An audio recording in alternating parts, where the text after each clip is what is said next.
mesdames et messieurs, bienvenue dans votre journal hebdomadaire sur La Nouvelle Express. Sans plus tarder, place à l'actualité. Ce lundi 7 juin a eu lieu l'investiture du nouveau président de la transition, colonel Assimi Goïta, au Centre international de conférence de Bamako. Il a prêté serment devant la cour et devant les Maliens dans une salle remplie des membres de la société civile, de la classe politique, des syndicats, des hommes de médias et de la communauté internationale. Dans son discours commencé par une minute de silence en hommage aux victimes de la crise sécuritaire au Sahel, le nouveau président de la transition se veut être un rassembleur du peuple. Il a réaffirmé l'engagement de la transition à organiser des élections crédibles et transparentes dans les délais prévus. Il s'est aussi engagé dans la réduction du train de vie de l'État en allouant les 2/3 du fonds de souveraineté du président aux œuvres socio-sanitaires. Le président Assimi Goïta a évoqué son intérêt pour l'apaisement du climat social et l'amélioration des conditions de vie des Maliens. Enfin, le colonel Assimi Goïta a rassuré les organisations régionales et sous-régionales et la communauté internationale de son engagement à respecter les engagements de l'État. Dans le but d'aller vite dans la réalisation des missions de la transition, le président de transition a officiellement nommé aussitôt après son investiture Dr Tchogel Kokala Maïga au poste de Premier ministre comme décidé récemment.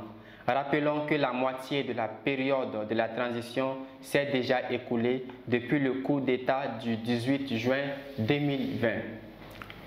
Terrorisme dans le Sahel. Dans la nuit du vendredi 4 au samedi 5 mai 2021 au Burkina Faso, une violente attaque terroriste a eu lieu à Solhan, dans le nord-est du pays. L'attaque terroriste a provoqué le terrible bilan de 160 morts, un bilan jamais enregistré depuis le début des violences djihadistes en 2015. L'attaque n'a toujours pas été revendiquée par les groupes terroristes qui sévissent dans le pays, dont le groupe de soutien à l'islam et aux musulmans et l'Al-Qaïda. Ce samedi, le président burkinabé Roch Marc Christian Kaboré a dénoncé une attaque barbare et décrété un deuil national de 72 heures. Le secrétaire général des Nations Unies, Antonio Guterres, s'est dit être indigné en soulignant la nécessité urgente que la communauté internationale renforce son soutien à l'un de ses membres dans son combat contre la violence extrémiste. L'attaque qui a eu lieu à Solhan visait en premier lieu des militaires selon certaines sources. Le village compte une population de 5000 habitants et est situé dans la zone des 3 frontières avec le Mali et le Niger. Les violences y ont déjà fait plusieurs milliers de morts en 6 ans dans cette zone. Selon les autorités burkinabées, une opération d'envergure est lancée pour sécuriser la zone. Page noire de ce journal, Mohamed Moussa Guindo, alias Ronald Guindo, ce comédien qui a émerveillé et donné du sourire à tant de Maliens et dans la sous-région, nous a quittés ce dimanche 8 juin 2021. Il avait récemment été hospitalisé à l'hôpital de Luxembourg pour une maladie du cœur le 18 mai 2021. Mohamed Moussa Guindo n'a pas pu survivre à cette maladie. Les funérailles ont eu lieu ce lundi 7 juin 2021 à Missira dans sa grande famille. Les témoignages et messages de condoléances ne cessent de se succéder à l'endroit de cet homme humble et courtois, notamment sur les réseaux sociaux. Acteurs culturels, comédiens, des stars de la musique, des vétérans du cinéma ne cachent pas leur tristesse. Repos éternel à l'âme de ce compatriote, puisse Allah l'accueillir dans son paradis. Préparation de la CAN 2020. Lors d'un match amical entre l'équipe nationale de football du Mali et de l'Algérie, au stade Mustapha Tchaker à Blida, les Aigles du Mali ont été battus sur un score de 1-0. Comme d'habitude dans ces derniers matchs, le jeu était mené par l'équipe du Mali avec une possession de la balle qui penche en leur faveur. surtout lors de la première période. Malgré les multiples occasions de but qu'elle a pu créer, elle n'a pas pu débloquer le score. À la 57e minute, l'international algérien Riyad Mahrez obtient une belle occasion et met la balle au fond des filets du gardien malien Djigui Diarra. À la suite du match, pas de but pour les deux équipes adverses. Les Aigles du Mali encaissent une défaite de 1-0 contre l'Algérie, avant de s'envoler pour la Tunisie pour un prochain match amical contre la République démocratique du Congo le 11 juin 2021. Ensuite, ils boucleront cette série de matchs amicaux avec une rencontre avec la Tunisie le 15 juin 2021 à Tunis. En République démocratique du Congo, les victimes de Goma commencent à retourner chez eux après leur fuite provoquée par l'éruption du volcan Nyiragongo il y a un mois. Ce retour progressif des milliers de personnes déplacées chez elles a été annoncé depuis lundi par les autorités congolaises. 2 semaines après, la situation sur le plan sismique a positivement évolué. Cette éruption du volcan Nyiragongo dans le nord de Goma le 22 mai a fait au moins 32 morts selon le bilan officiel et détruit des centaines de maisons, entre 900 et 2000 selon les évaluations humanitaires.